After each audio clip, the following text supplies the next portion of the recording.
You're listening to a Bamsters podcast. Go listen to something else. Let's begin episode 2 of Rated R, a Bamsters podcast. Bam, I've heard from various people that you actually like to play role-playing games. Now and then, yes, I do enjoy the odd role-playing game, yes. I am a little bit of a nerd. How do you like role-playing games-related movies, or for that matter, video game-related movies? Not a big fan. That have anything to do with a lot of them being shite? Most of them are shit, yes. Well, I might have one for you coming up soon. The Warcraft movie, if you've been following, looked like it might actually be worth watching. Is that the one where Blizzard said no? That's the one where Uwe Boll, the famous or infamous director, contacted Blizzard, and Blizzard basically said, "Oh, hell no." A bit of a slap there, because they know he makes shit films. Yeah, but he's made so many gaming-related movies that were really bad. But yeah, they went, "We will not sell the movie rights, not to you, especially not to you." Yep, because Blizzard know which directors to take. Either Steven Spielberg or that new one that's doing the Star Wars. What's his name again?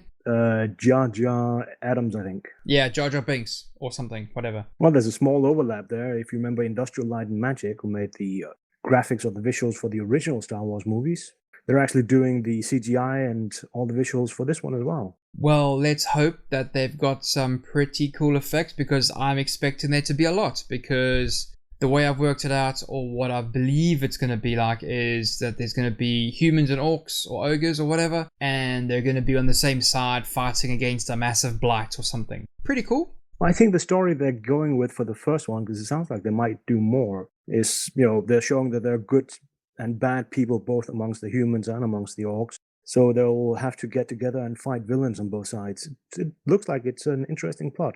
It will be interesting, yes. I can't wait to see it, and then say it's shit.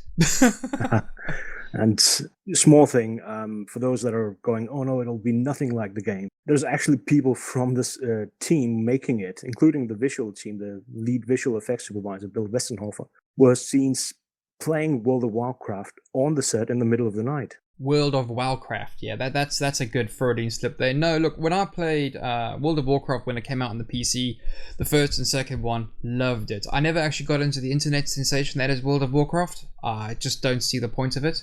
But, the actual games themselves, loved it. And I love StarCraft as well. StarCraft is brilliant. And then I guess it won't be a proper reference to one of these movies unless we point out that it's coming out May 26 in Europe. Yay! Europeans get it first. Yay! For once. Jeez, God. Well, don't get too yay, because you get it a week later in the UK. I know, and a week later again in the US. Yeah, damn right. Well, look, it's a case of, look, I love the old, those types of games. I'm actually playing Red Alert right now, as we speak. Red Alert 1, the first one. Love it. I love StarCraft. I love World of Warcraft. Oh, that's just good games. Good games. Good games. I do have one more for you, another movie based on gaming, but yeah, that's more the board gaming or the pen and paper gaming, Dungeons & Dragons movie number 4. And looking to the first 3 ones, this one's going to be great. Wait, hang on, whoa, that there was a second and a third? Jeez, yeah. Louise, God, I watched the first one, there was a Wayne's brother in it, it tanked, it was terrible, and that's when I kind of gave up on the D&D franchise. Okay, the film didn't make me give up, I kind of gave up myself, but the film was not good. The films, was the second one and third one any good? Because I'd never watched them, so I don't know.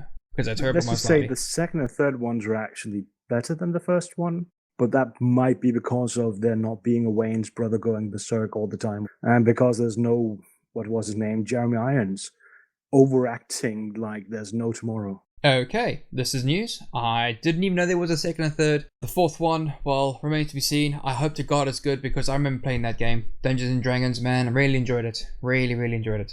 No, it sounds like the fourth one will be a little bit more under control. The first 3 ones were made basically by a kid who got the rights and really shouldn't have, and then the company TSR back then messing it up and making demands that made no sense. Right, hang on, let me see if I remember correctly. Didn't TSR sell the rights to that kid? As long as he makes a sequel, he gets to keep the rights to be able to make a film. How did Hasbro get the right? How? What? Yeah, that's just a big mess. TSR, the original company, sold rights to a, at the time, 19-year-old kid, formed a company called Sweet Pea. And you're right, as long as they keep putting out a motion picture every 5 years, they can keep making sequels. Alright, G, explain, because this makes no sense. I thought TSR had the rights, but now Hasbro have now got the rights. But what? Explain, please. Okay, let me try and learnify you with this one. TSR is the original company for Dungeons & Dragons. They sold the movie rights to Sweet Pea, then Wizard of the Coast bought TSR, then Hasbro bought Wizard of the Coast, and then Hasbro went ahead and sold movie rights to Universal, meaning both Universal and Sweet Pea had exclusive movie rights all of a sudden. This is where I'm confused. I know Wizard of the Coast was bought by Hasbro, and I know Wizard of the Coast bought TSR. So how did Universal get the movie rights? So two different groups have the same right. What? No, that can't be right. No, it got messy. They went to court. The judge actually said, "You're both idiots. Get out of my court and figure it out yourselves." Apparently, one of the lawyers had started arguing that the contract with Sweet Pea said they have the right to sequels as long as they make another motion picture, as it's nicely called. But because they wrote motion pictures with a small p, it had to be for DVD and not for TV or theater. And therefore, they say they're in violation of contract, and therefore Hasbro had the rights reverted to them, and they sold it to Universal. Only once they then buggered off and stopped irritating the judge, they found out that they will let Warner Brothers actually make this movie because Warner Brothers is cooperating with Sweet Pea. And I'm assuming it's because Warner Brothers' script wasn't shite. Okay, hang on. So you're telling me a lawyer, a corporate law lawyer type dude, one of them expensive fancy ones, actually began to argue the difference between a capital P and a non-capital P. Seriously? Dude, they paid for this? Jesus, okay, pay me millions of fucking pounds, please. I'll definitely do it. Definitely. And I'll argue things blue in the face for no reason at all. It's dumb. It's just dumb. It's dumb. No, dude, it's dumb. This is Draconus, and for some reason, you're listening to Bamster's podcast. Yep, the lastminute.com Christmas shop, and I'm going to keep this short and sweet so you guys can get out there ASAP and go and get these. First thing on the list, guys, is the new Kindle Fire. It's around £50 or $50. It has a 7-inch display, a 1.3 GHz quad-core processor, front and rear mounted facing cameras, free cloud storage. You can add a micro SD card in there to increase the memory storage to 128 gigabytes and up to 7 hours worth of charge. This tablet runs a basic Android OS system with an improved version of Amazon for your buying pleasure. Yay. Yes, it's not the best tablet out there, but for 50 quid, you cannot argue with that. The second thing I've got here for you guys is the Google Chromecast. I cannot recommend the Google Chromecast enough. It's around £25 or $30 if you're in the States. The Google Chromecast is basically a media streaming device that you plug into your HDMI port at the back of your TV, and you can stream anything from your laptop, your Mac, your iPhone, your iPad, your Android, whatever, to your TV. It is brilliant. It completely changes how you watch and do things in the living room. The third thing, guys, is a battery bank. The one I've got is the Rav Power. It's 16,000 milliamp hours worth of charge, and it's good for about 3.5 charges to my S6. If you guys can work the equivalent down to iPhones and whatever have you guys can figure that out. It has 2 charging ports on it, and basically I use it as a convenience, really. It charges my S6 whenever I need it, and it's pretty good. I enjoy it. Great time with it. No problems with it at all.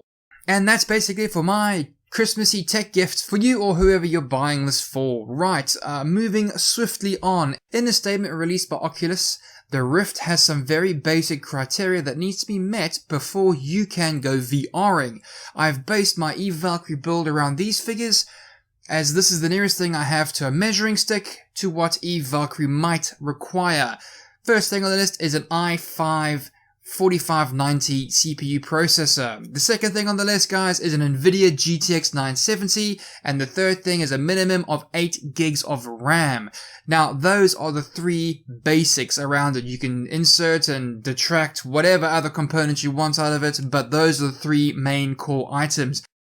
And I know you guys are a bunch of lazy bastards, so I went and did the legwork for you. I've got 3 websites that are very, very well competitively priced. So you guys can get out there and get gaming for under £1,000, and this will run your VR headset. First website I've got for you is a company called PCSpecialist.co.uk. These guys offered a PC very, very well priced at around £775. I will stick the link in the description to the website itself. You can go and configure your PC to your heart's content there. Second one is DinoPC.com. These guys offered a PC at around £750. Very, very well competitively priced, and it actually looks pretty damn sweet as well. The third website, or the third company, is overclockers.co.uk. A little bit more expensive at around £800, and I can't really figure out why. But again, under £1,000, win. So please guys, again, bear in mind, these prices do not actually include the peripherals or the Oculus Rift headset itself. We at Bamsters reckon the headset's going to cost around £500. These PC configurations have been put together with the best guess estimates for Eve Valkyrie. So until the official requirements are released, we'll just have to keep guessing. You are listening to our Bamsters podcast. Milk is for babies. When you grow up, you have to eat bacon. Right, welcome back guys, welcome back. We are now speaking to an avid RPGer and a forum moderator from the Sword Coast Legends. Welcome, Draconus. Draconus, this is where you say hi, dude. Hello there. Can you hear me okay? Loud and clear, bro. So, Draconus, tell us a little bit about yourself and what brought you to Sword Coast Legends and how the hell you got to become a forum moderator, the bane of everybody's life. Well, it's a task that has some ups and downs for sure. I've been playing Dungeons and Dragons and mixed in a few other RPGs off and on for about 25 years. Got into computer gaming as a kid, and really, with family life, I don't have as much time to dedicate to games as I used to, but throw myself in as much as I can, any time I can find, and was made aware of Sword Coast Legends by a mutual friend of mine that I play games with. We get together for a LAN party every 2 weeks, and I think it was back in February that he had heard about the game and directed me to the website, and we started following the game there. As far as becoming a moderator, I actually got an opportunity to meet the community manager, Ash, at Comic-Con, and got to do a little bit of a kind of one-on-one interview with him and discuss, the direction that Sword Coast was going and some of the concerns that I'd had for the game at the time. And then it was about a month, I think, after that, he reached out to me and asked if I'd be willing to take on the moderation duties. All right, Drac.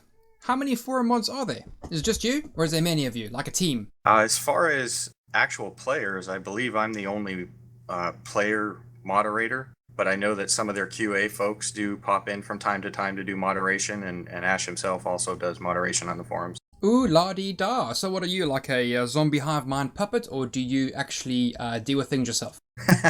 That was one of the things that they actually let me know ahead of time when he offered me that, is that they know in no way would they want to actually kind of muzzle what I had to say. One of the reasons they asked for me to do the moderation was they had been looking at the posts that people had been putting on there and the type of content and the way that they were talking about things. And I guess that even though I had been critical of different aspects of the game at time, it was normally in a constructive way, and that wanted to see the game be better. And so I haven't ever gotten muzzled or anything like that. I haven't felt the need to. Wow, Draconus, so you can basically say and do whatever you want and still be a moderator? Well, I don't know if I could say or do whatever I wanted, but I guess I haven't gone to any extremes yet that would require the stuff that I've posted there to be removed. So let me pose this to you. We had at one point the whole not a true Dungeons and Dragons games debacle. How much do you have to stay out, or how much do you have to muzzle yourself in relation to the more heated discussions in order to still be an effective moderator? Are there any risks of overstepping a boundary and having the player say, oh, you only moderated because you disagreed with my opinion, or because you know that I'm right?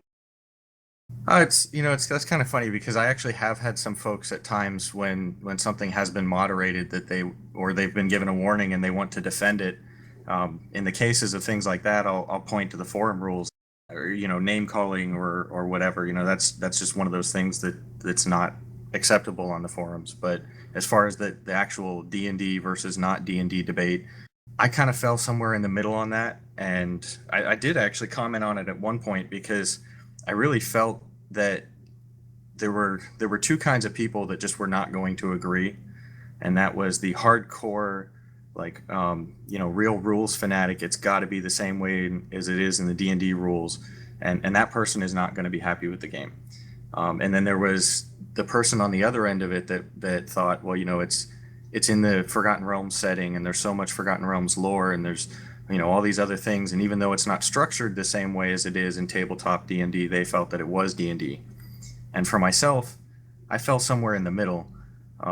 Having played several different variations of the Dungeons and Dragons rules over the years. From I started out with second edition, went back and played a little bit with first edition, and then moved into third and 3.5. I didn't like what I saw with fourth edition, and I still haven't even had an opportunity to really familiarize myself with fifth edition. So I didn't feel like I could comment as much on the specifics of how close or how far away it was from fifth edition, but whether or not, at least to me, it felt like D&D. If you take into consideration how many times the rules have changed and how different the rules can be over the years, I personally felt that you can't just pigeonhole the game into one specific rule set and say if it doesn't follow that rule set that it's not D&D. So I tried to post something that was somewhere in the middle to kind of bring attention to the fact that it's like people see this different ways and you guys are not going to agree, but it seems like people do still like to debate that fact back and forth whether or not it's D&D based on the rules. Oh yeah, I know personally I was definitely in the it feels like D&D. You could get the experiences with a good dungeon master. To me that was what mattered. Whether the rules were identical, I could not care less. And looking at some of the recordings people made with the really good dungeon masters, it came pretty close to the experience I remember having. As for the discussions, hey, I had popcorn, I was happy. Yeah, I've noticed there are folks that enjoy the entertainment value of some of those posts. But to the point of the Dungeon Master, that was actually something that surprised me because I was real skeptical of that at first. But after having tried it a couple times, it is much like you were saying. It really does come very close to what the tabletop type experience was. And I think the great thing about it is it provides a really great visual reference, especially for folks who might be separated by geographic regions. Enough about the forum moderator stuff. You're here to talk about Sword Coast Legends. I have never played Sword Coast Legends. I have played 2nd and 3rd edition D&D. Please tell me why I should play Sword Coast Legends. In your own words, please, Mr. Draconus. Sell me the game. Well, I guess in that respect, you wouldn't fall into the category of having feeling the necessity that it had to follow the certain rules. So rather than try to compare it specifically to certain D&D rule sets, I would start out mostly by asking if you enjoy computer role-playing games. And then if you do enjoy those types of games, especially ones that focus a little more heavier on action, as this seems to lean a little more in the action direction, the story is a little bit linear, but it's an enjoyable story, and the companion NPCs have fun banter as you go along. The game itself lasts from, I think they were saying between 40 to 60 hours, but that's just the story campaign. There is so much you can do with the tool set, which was very limited when it came out, but as they continue to add things as time has gone on with the community packs, it continues to get better and better. I know a lot of folks initially were disappointed because it wasn't Neverwinter Nights 3. And seeing the direction that they're going and the things that they're talking about adding to the game, it may never be a Neverwinter Nights 3, but I think it's getting a lot closer and closer to that as they continue to add content to this game. So if you have any interest in making your own adventures or continuing to play a game like this after you've finished the story campaign, and you don't want to have to go back and replay that story campaign over and over again, there's a lot more content that will be available that's being created by other players. Okay, so that's all well and good.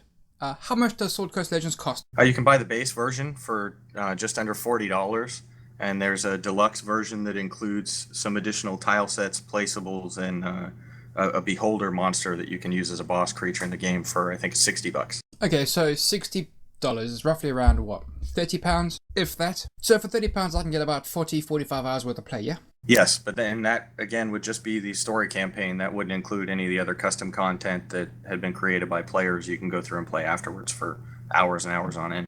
No. The point I'm trying to make is that most DLCs nowadays in the UK cost about £40, and they give you 3-4 hours worth of play. Minimum, max, whatever. For $60, which is about £30, £35, I get to have 10 times that amount. Interesting. Very interesting. Draconus, allow me a question. Since you're saying, as I full well know, I guess, there's a lot of player-made content. Have you come across any modules that you find interesting? And feel free to pitch your own modules.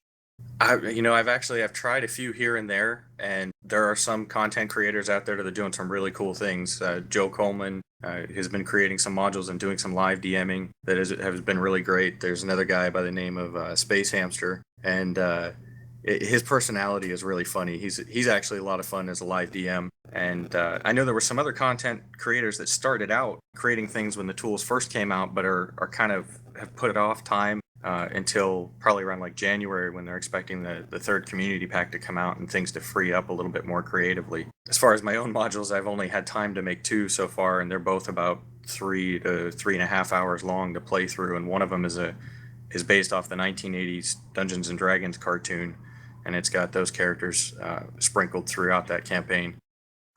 Well, let me then ask you, we had the discussion about Warcraft and the fourth Dungeons and Dragons movie.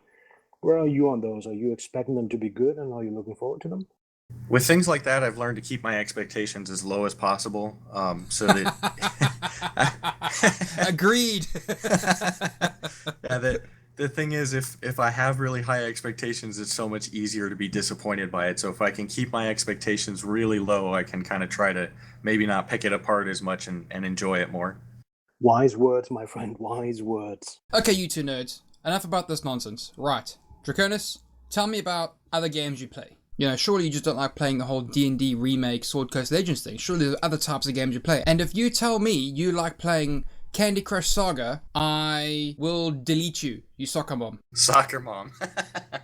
I think the only time I played Candy Crush is when I've been bored at work and all I had on me was my phone. But no, any chance I get to sit down on my computer at home, RPGs are a big one. We get mentioned before that I have a LAN group that we get together once every 2 weeks. So pretty much anything we can get on, almost anything we can get on our hands on that has co-op, we enjoy playing. But on the top of those would be the shooters, some RTS games, and RPGs. Lately, aside from Sword Coast, I've been playing a little bit of Grav and Vermintide, but I haven't had too much time to delve into much else. That's pretty cool. I was just double checking you were a complete sycophant and a fangirl of Sword Coast Legends. That's cool. That's awesome. Nice to hear. I did actually hear a lot of good about Vermintide, but I haven't tried it yet. Is it worth getting into?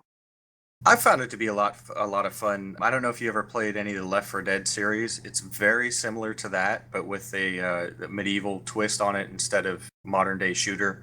And I've also found it to be a lot more difficult than Left 4 Dead was. I've had difficulty even getting through the first level unless I'm playing co-op, and then I get a lot further when there's other people there, because I've had a lot of issues with the AI.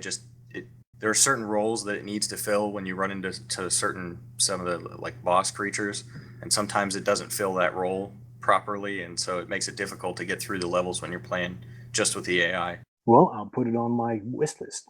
Okay, G, have you got any more questions to ask Draconus? Because I want to pick his brains now with regards to Sword Coast Legends. I played 3rd and 4th edition of D&D, sorry, 2nd and 3rd edition of D&D, and he's right, I don't really care about the rules as long as the game is good and the people you're playing with are entertaining. Do tell, how do I get involved? Where's the forums? Where's the websites? I want to go have a look-see and poke my nose around places and have a good old chat with people. Where'd I go? What'd I do? Oh, well, you can pick up the game through Steam. Just search for Sword Coast Legends, and you'll see both of the editions I mentioned before, the basic and the deluxe versions. As far as the forums themselves, if you just go to swordcoast.com, you can create an account there and log in and start communicating with folks on the forums. The game itself has an in-game kind of like a server browser. There are no real game servers, but there'll be one player that hosts the game, and then everyone else will join into the game there. So once you have the game installed, if you want to play multiplayer, you go to join a game or host your own game, and then you can have folks bounce into your game and play. Well, just a small note. So for those that have PlayStations and consoles, we should probably mention that the game is scheduled to come out on console sometime in 2016.